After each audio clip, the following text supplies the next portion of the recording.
narito na naman tayo para sa isang napaka-sweet, nakakapanabik at sobrang trending na love story nila Kalingap Jomar at Carla. Ay aking makilala.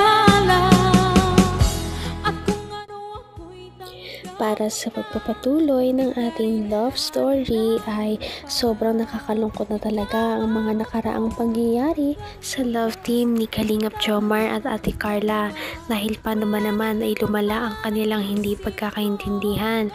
Hindi sila nagkaroon ng pagchat-chat ng ilang araw at noong nagkita sila ay parang nabasted pa ni Ate Carla si Kalingap Jomar dahil noong tanongin siya kung pwede ba maging sila ay tumanggi muna si Ate Carla dahil meron pa siyang mga sariling problema na hinaharap at hindi pa yon ang tamang pagkakataon na maging sila daw.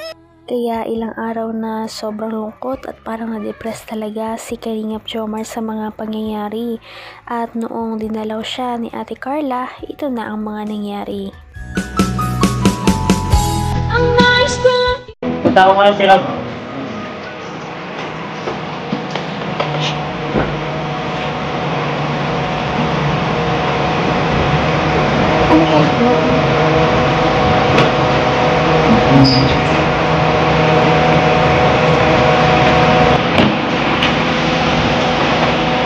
Ba't yan dito?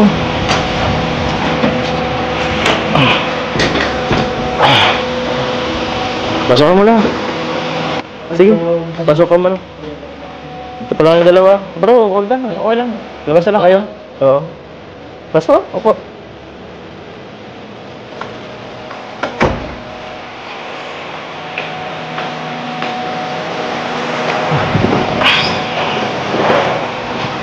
Ba't pa lang dito kayo? Pinapasundo ka po ni Kuya Rab.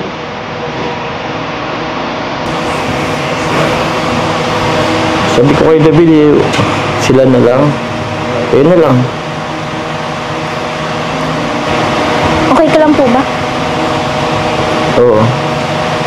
Ayos lang ako. Ano? Dapat sabihin lang kay Kuya Rab mo. Next time na lang. Pass mo na ako sa ngayon. Bakit po? Wala. Wala ako sa diwa mo yan. Okay lang ako. Kung ano ako'y tanggap mo na, hindi ka rin nag-aalilangan. Ang dating masayahin na Kalingap Jomar ay parang napalitan ng pagiging depressed dahil nga sa mga nangyari noong nakaraan at kahit nandyan na si Ate Carla sa kanyang harapan ay hindi niya ito pinapansin at hindi niya alam ang kanyang sasabihin. Ganda po ng buhok mo. Ah? Buko? Hindi, wala to. Nakasal mo yata ako eh. Maganda ba? So, ba't medyo humingiti ka dyan? Bagay po sa inyo. Hmm? Bagay sa akin? Hindi ah. Sakto lang yan. Pagupit lang ako kanina. Kumusta ka naman? Okay lang po. Sa'yo po. Wala ka ba pasok ngayon? Sa 19 pa naman po yung pasok namin. 19? Ah, nga pala. Natuloy ba yung paglipat mo? Teacher ka na? Okay. Tara na po. Nag-aantay po sila Kuya Rab sa labas. Baba. Pwedeng pass mo na ako ngayon. Sabi mo si Kuya Rab mo. Hindi mo na ako masama. Ngayon lang naman. Siguro next time sa ngayon. Wala akong ano eh. Ayaw. Parang wala akong ano ganang lumabas ngayon. Kayo na lang. Tsaka busy rin ako.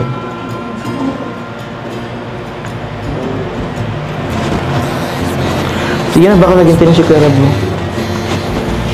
Sayang naman po. Naman ang bawat panaginip ko, ikaw lang ang Dahil sa sobrang sakit na nararamdaman ni Kalingap Jomar, ikitang-kita talaga ito sa kanyang mga mata. At dahil dito ay ayaw na muna niya na makita ang ibang tao kahit pa si Ate Carla yan. Dahil Yun nga sa kanyang nararamdaman na hindi niya ito talaga mapaliwanag.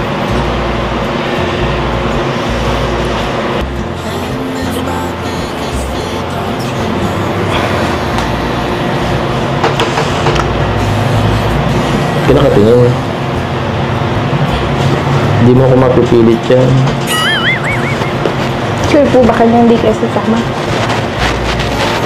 Galit ka po ba sa akin?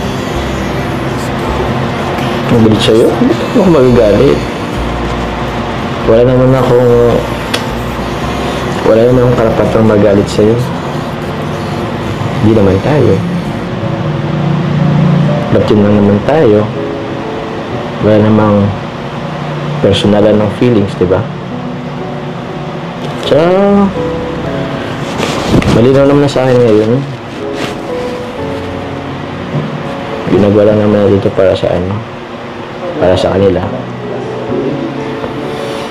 Tsaka, di ba busy ka ngayon? Hindi lang po, nung nakaraan lang naman po yun. Nakaraan? So, di ba dapat busy ka ngayon? Magta-transfer ka ng school, di ba? Ng kurso. Nakapag-enroll naman po ako. So, okay ka na? Wala ka nang ginagawa? Naghintay ka na lang? Hanggang wakas ay tayo ng dalawa. Palagi kang Dahil sa sakit na nararamdaman ay hindi talaga naiwasan ni Kalingap Jomar na parang itaboy si Ate Carla at paalisin dahil nga hindi niya na rin alam naman kung ano pang sasabihin dahil nga parang tinapos na ni Ate Carla ang kanilang relasyon noong nakaraan, noong base din siya nito, kaya sobra talagang lungkot na kanyang nararamdaman. Sige na. Baba ka na. Naghintay na yata sila, Kuya Rab mo.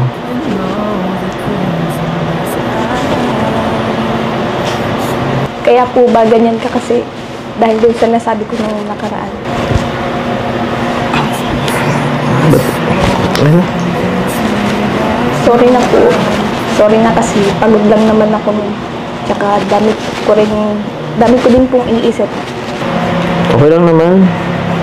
Tsaka, naintindihan ko naman na ayaw mo pa.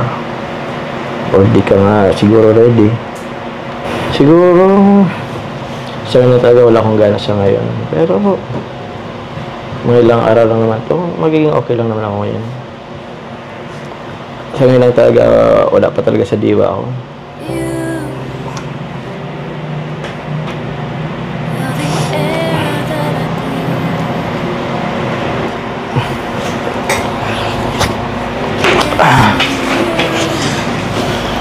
Yan ko muna. Okay na.